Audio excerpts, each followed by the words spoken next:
Mpenzi mtazamaji wa Mwangaza na Steam Media, leo nataka nikuletee biashara au tunasema kilimo biashara cha kuku wa kienyeji na kuku wa kisasa.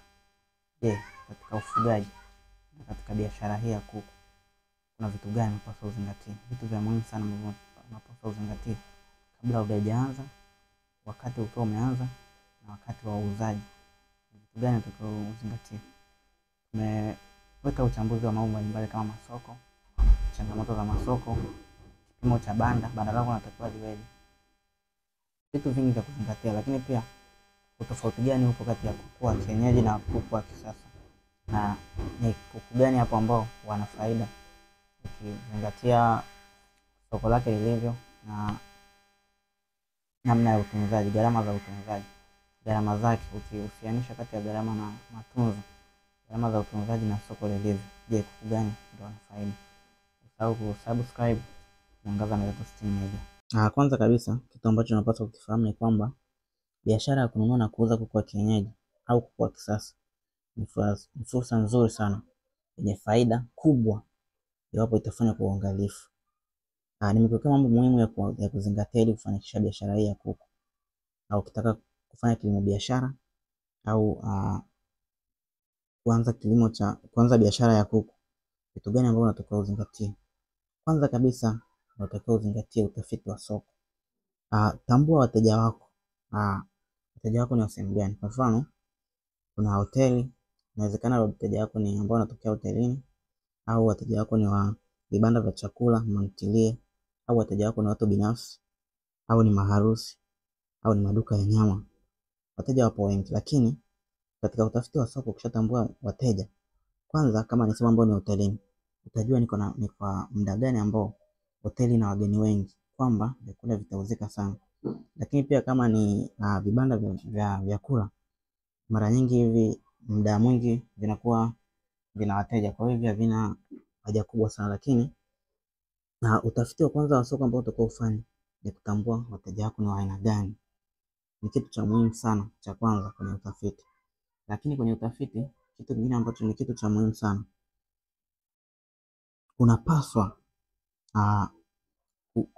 kufanya utafiti wa bei ya soko. Je, kabla hujaanza kununua, kabla hujaanza biashara, kabla hujaanza kilimo, anza kwanza kufanya utafiti wa soko. Bei yake ipoje sokoni? Kuku wa aina gani? Kwa mfano, labda kuku wa kienyeji soko lao lipoje? Labda lipo juu. Kwa hiyo kabla hujaanza kuwanunua ili uanze kuwafuga, kabla hujaanza kuwafuga ili ufanye kilimo biashara, tambua kwanza soko lake ili ujue utaenda kununuaje. Lakini kwa mfano, unapaswa pia kujua nyama ya kuku kwa kilo moja ni shilingi ngapi kama ni kuku mzima. Mfano kama ni kuku ni wa miezi mitano, anaweza kuuza labda 15,000 au 25,000 kama ni kuku wa kienyeji. Kwa hiyo ukishajua bei ya sokoni, na itakufanya wewe utambue kuwa au ujue kuwa unaenda kufanya kilimo biashara cha aina gani cha kuku, unaenda kufanya biashara ya kuku aina gani. Lakini katika utafiti wa soko, kitu kingine ambacho unapaswa ukifahamu ni mahitaji ya soko. Je, haya mahitaji ya sokoni, soko linahitaji kuku aina gani? Kabla hujachagua kwamba ufanye biashara ya kuku wa kienyeji au kuku wa kisasa, unatakiwa utambue soko kwa sasa hivi linahitaji kuku wa aina gani. Kwa mfano, kwa sasa hivi watu wengi sana wanapendelea kuku wa kienyeji. Kuku wa kienyeji wanapendwa zaidi kwa sababu ya ladha yake, lakini pia kwa afya. Katika soko tunasema unatakiwa uzingatie wateja wako, uzingatie bei ya soko, lakini pia uzingatie mahitaji ya soko. Fanya utafiti wa hivi vitu vitatu kabla hujaanza biashara ya kuku. Kitu kingine ambacho unapaswa ukifahamu ni upatikanaji wa kuku. Je, katika upatikanaji wa kuku unapatikana vipi, kwenye ubora gani, na muda gani wa kununua kuku? Kwa hiyo katika upatikanaji wa soko utaangalia au utazingatia vitu vitatu iwapo unataka kuanzisha biashara.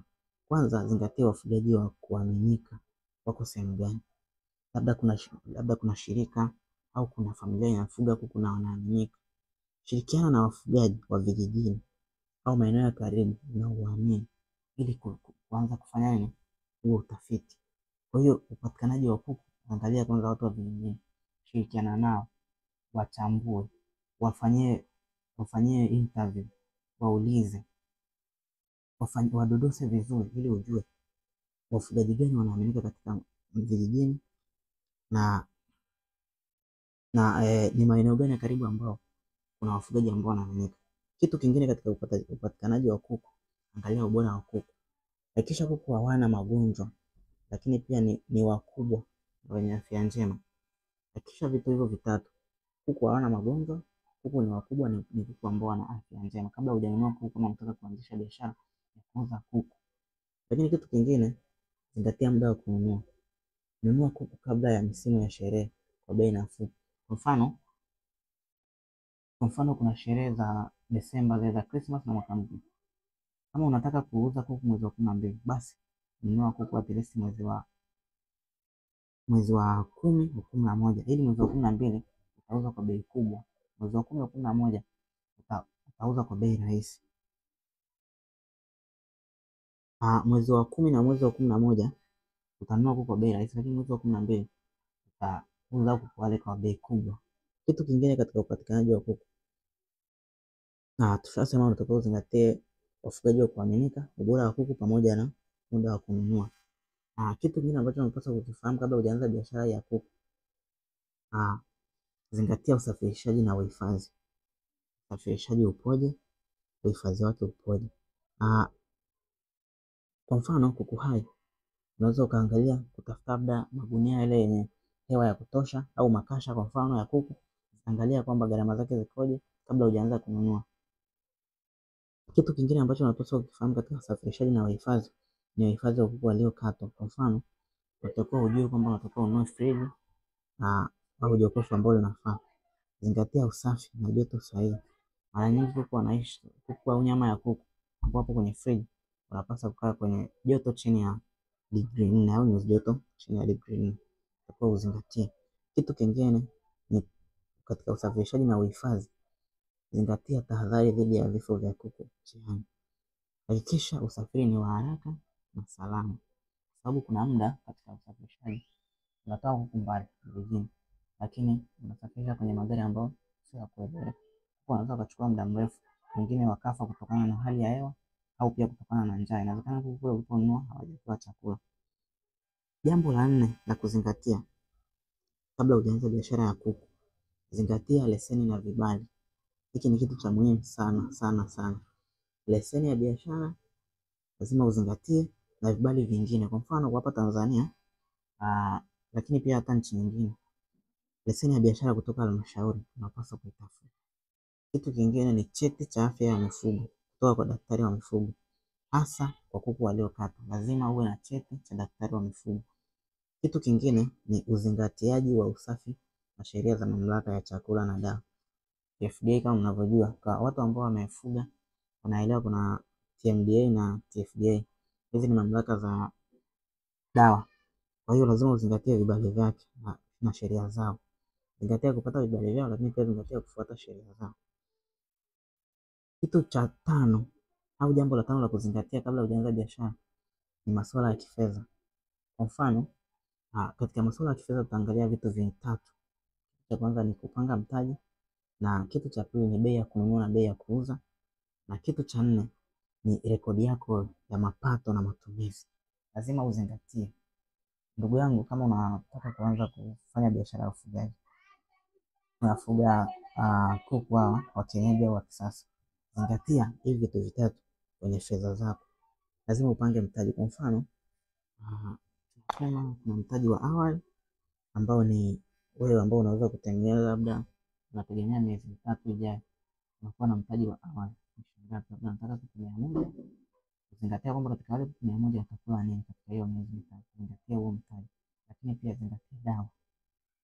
Utawatibu vipi iwapo utatokea wakaugua. Kwa hiyo lazima uzingatie kwamba kupanga mtaji. Kitu kingine ni bei ya kununua na bei ya kuuza. Lazima uangalie, zingatie kwamba faida ipo, usiuze kwa hasara. Kwa mfano, nimeshasema kule kwenye kufanya utafiti wa masoko na vitu vingine, Kwa uzingatie kununua muda ambao ndio kuku wako chini. Kwa mfano kwa hapa Tanzania kuna ule muda ambao ni muda wa mfungo wa Ramadhani ule. Mara nyingi kwa sababu watu hawali sana au kwa sababu ya ule mfungo, na kuku wanakuwa wako chini bei zake. Kwa hiyo unaweza ukazingatia ule mfungo pale ukanunua kuku kile kipindi. Baada ya hapo muda wa kufungua ukaanza kuuza nyama zako za kuku au kuku wako utauza kwa faida. Kitu kingine, zingatia rekodi ya mapato na matumizi. Hii itakusaidia kujua faida halisi. Lazima ujue kwamba kila kitu ambacho utatumia, kwa mfano umenunua leo dawa za 10,000, zingatia kurekodi. Au umenunua labda chakula, labda kuku ameumwa, umemtibu, zingatia pale. Lazima uweze kurekodi matumizi pamoja na mapato. Kitu kingine ambacho unapaswa kuzingatia ni masoko na matangazo. Kwa sasa hivi kwa kweli, kwa jamii ya sasa hivi kwenye masoko na matangazo ni kitu cha muhimu sana. Masoko na matangazo, zingatia kwamba sasa hivi kuna mitandao ya kijamii ambayo itakusaidia wewe. Tangaza kupitia WhatsApp, Facebook au Instagram. Weka zile zinaitwa paid ads. Matangazo ya lipia matangazo kwa muda wa kuuza kuku. Muda wa kununua sikushauri ufanye hivyo, kwa sababu wauzaji wa mitandaoni wengine wanauza kwa bei kubwa, lakini pia ni matapeli. Kwa hiyo masoko ambayo utazingatia ni muda wa kuuza kuku zako. Kununua utaenda kununua vijijini. Lakini kitu kingine ni ubunifu wa huduma katika masoko na matangazo. Tengeneza brand, toa huduma za kufikisha kuku kwa mteja au tunasema delivery. Lakini pia toa ofa msimu wa sikukuu, labda ukinunua kuku 10 wape hoteli ikinunua kuku 10 utawapa ofa ya kuku mmoja na vitu vingine. Lakini kitu kingine kwenye masoko na matangazo, zingatia mahusiano yako wewe na wateja. Kuwa mkweli, toa huduma nzuri, usiwe na bei za kubadilisha. Lakini pia zingatia sana usafi katika uhusiano wako na wateja. Wateja wengi kwenye kuku wanazingatia usafi. Zingatia huyo mtu wa kuaminika. Kwa hiyo kitu kingine, jambo la 7 ambalo unapaswa kuzingatia ni uwezekano wa kuongeza thamani. Kwa mfano kusindika kuku, tunasema kuwa na chaguo la kuku waliokatwa, kusafishwa na kufungwa vizuri. Unasindika, unaongeza thamani ile biashara yako. Kwenye kuongeza thamani tunasema pia mayai ya kuku wa kienyeji. Pia kuuza mayai ya kuku wa kienyeji. Kwa mfano kwa hapa Dar es Salaam kwa sasa hivi mayai ya kuku wa kienyeji ni kiasi cha bei moja ni kuanzia shilingi 500 hadi 700. Kama kijijini ukiwa unafuga kuku zako, au tuseme ukiwa unanunua hata vijijini hayo mayai, unaweza kuwa unanunua 250, 200, 300. Kwa unakuwa yai moja linaweza kukuletea faida ya mara 2 au mara 2.5. Kitu kingine ambacho unapaswa kuzingatia kabla hujaanza biashara, zingatia hatari na changamoto. Hiki ni kitu cha muhimu sana. Zingatia kwamba kuna changamoto za magonjwa ya kuku, mabadiliko ya bei, wateja kudai au wasio waaminifu. Kwa lazima uzingatie kwenye magonjwa ya kuku, fanya ukaguzi mara kwa mara. Epuka kununua kuku kutoka kwenye maeneo ambayo yana milipuko. Kuna maeneo ambayo yana milipuko ya magonjwa, au ushasikia sana kuna magonjwa wa kuku umeanza kideri. Kwa hiyo epuka kununua maeneo ya mabadiliko ya bei. Zingatia sana bei ya chakula. Mara nyingi bei ya chakula cha kuku inabadilika. Lakini pia zingatia usafiri, na pia kuku inaweza kubadilika kulingana na msimu. Kama nilivyokuambia kuna msimu wa ambao ni msimu wa mwezi wa 11 wa 10, kuku wanakuwa bei rahisi. Lakini mwezi wa 12 kwa sababu ya uhitaji mkubwa kuku wanakuwa na bei kubwa. Kwa hiyo lazima uzingatie. Katika vitu vya kuzingatia nimekupa hapo vipo 8. Tuvifanyie. Nimekuambia kuna utakuwa uzingatie utafiti wa soko, zingatia upatikanaji wa kuku, zingatia usafirishaji na uhifadhi, zingatia leseni na vibali, zingatia masuala ya kifedha, zingatia masoko na matangazo, zingatia pia uwezekano wa kuongeza thamani, na pia angalia sana hatari na changamoto. Ukiangalia hivi vitu 8, hapa unaweza kuanza kwa biashara ya kuku bila kuangalia ni kuku wa kienyeji au ni kuku wa kienyeji au kuku wa chotara au tunasema kuku wa kisasa au broiler. Lakini kitu kingine cha kuzingatia sana, tunaweza tukasema kuna vitu ambavyo vinazingatia katika wewe kuchagua. Sasa wewe katika kuchagua kuku unapaswa kuzingatia vitu gani ukiwa unachagua ufuge kuku wa kisasa au kuku wa kienyeji? Kwa mfano kuku wa nyama au tunasema ni kuku wa broiler, ambao hawa ndio kuku wa broiler au kuku wa kisasa, wanakuwa haraka haraka. Mara nyingi wiki 5 hadi wiki 7 wanakuwa washakuwa kwa sababu ya nyama. Lakini kuku wa mayai au tunasema layers, hao wanaanza kutaga baada ya miezi 5 au miezi 4.5 hadi miezi 5. Lakini ukiwa na mtaji mkubwa unaweza kuchanganya biashara zote mbili. Maana yake unapaswa kuwa na mtaji mkubwa lakini pia uangalizi wa hali ya juu. Kitu kingine ambacho napaswa nikupe utofauti hapa. Kwanza kuna kuku wa kisasa mara nyingi wanahitaji mahali pa kufugia kwa ni sehemu ambapo pana hewa ya kutosha, pia pasiwe na baridi kali wala pasiwe na joto kali. Lakini pia banda liwe rahisi kusafishwa. Pia banda lako liwe na nafasi za kutosha. Kitu kwenye kuku wa broiler, at least kwa kipimo chake cha mahali pa kufugia au banda, at least angalia kuku, kwa mfano kuku 10 unaweza kukaa kwenye mita ya mraba, mita 1 ya mraba. Kwenye banda hapo naomba nikupe baadhi ya vitu vya kuangalia, vitu vya muhimu sana. Kwenye banda la kuku, zingatia banda la kuku liwe safi. Lakini pia zingatia banda la kuku liwe na hewa ya kutosha na lisilo na unyevunyevu. Pia tenganisha mabanda ya broiler na layers, usiwaweke pamoja, lakini pia tenganisha kwa umbali, kwa sababu kuna magonjwa ambayo kuku wa layers au kuku wa mayai wanaweza wakayapata wakayastahimili au wakaresist kwa muda mrefu, lakini kuku wa kienyeji wakiyapata wanaweza wakafa ghafla. Kitu cha kuzingatia. Lakini pia banda la layers au banda la kuku wa mayai itakiwa liwe na viota vya kutagia, lakini pia vyombo vya maji na chakula na taa. Hivi ni vitu vya muhimu sana. Kwenye vipimo vya nafasi, mara nyingi ndio nimekwambia broiler, sababu wao kazi yao ni kukua tu na nyama, wanatakiwa at least kuku 10 wawe katika mita 1 ya mraba. Lakini kuku wa mayai wanatakiwa kuku 5 au kuku 7 kwa mita ya mraba 1. Lakini pia kwenye kuku wa kisasa zingatia sana, kuku wa kisasa au broiler, zingatia sana kuwapa chakula cha starter, lakini kuna zile finished feed, lakini kuna grower feed. Kwenye starter hakikisha katika siku ya kwanza hadi siku ya 14 unawapa.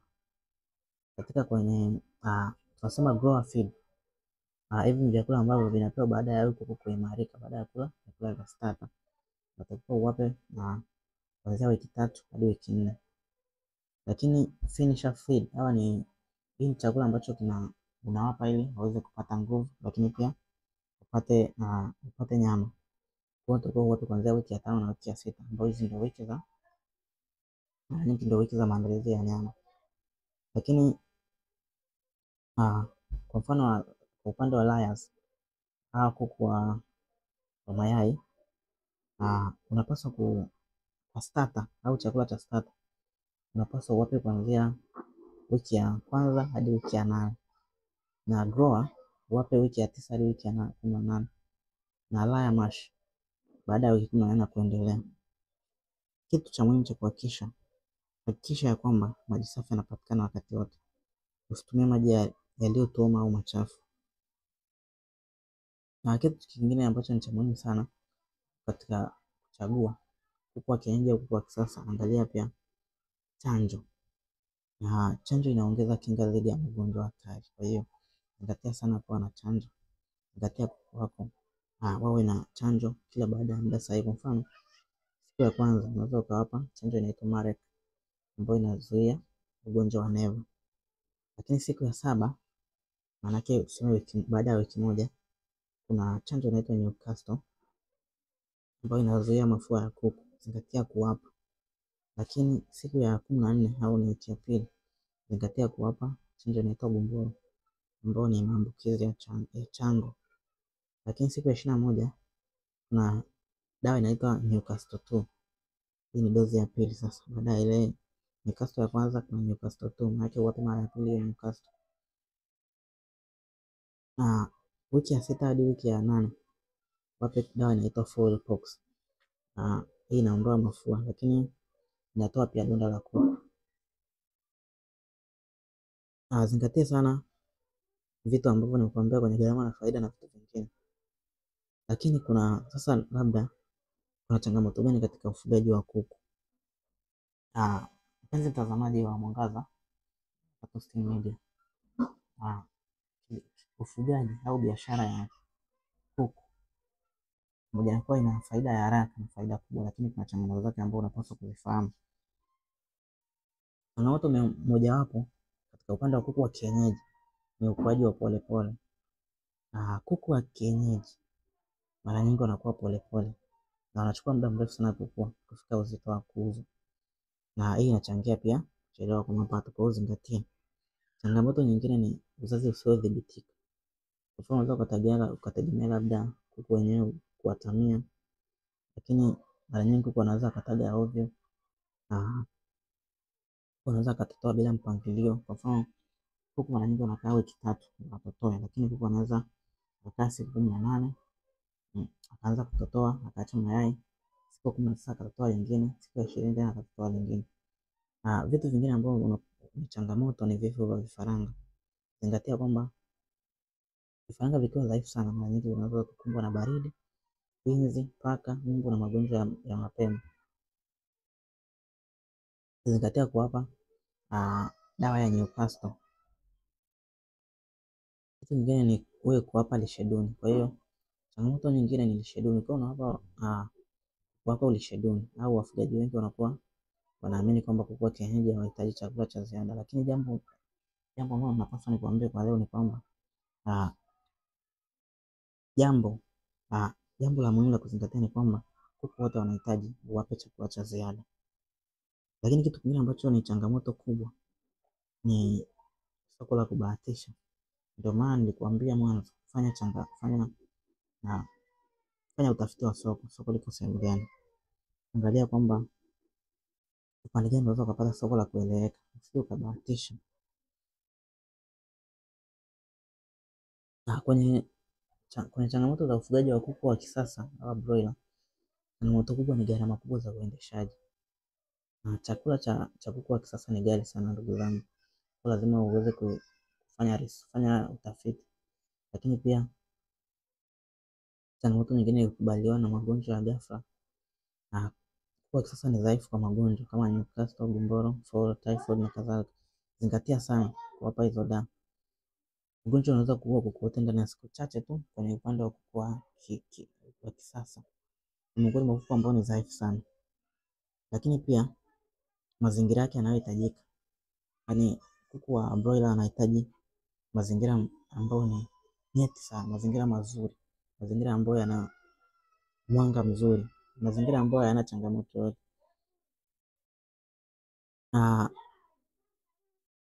Suluhisho la msingi katika changamoto hizo ni wewe kupata mafunzo kabla ya kuanza. Kama nilivyokuambia, fanya utafiti, pata mafunzo, hudhuria kwenye training kama hapa, sikiliza kwa umakini, andika sehemu.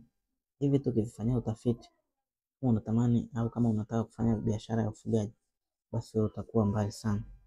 Lakini pia andaa bajeti ya kutosha kwa chakula, fanya utafiti wa masoko na kutengeneza mteja kabla ya kuuza. Tumia ratiba ya chanjo na lishe yenye virutubisho. Anza kidogo kidogo pia.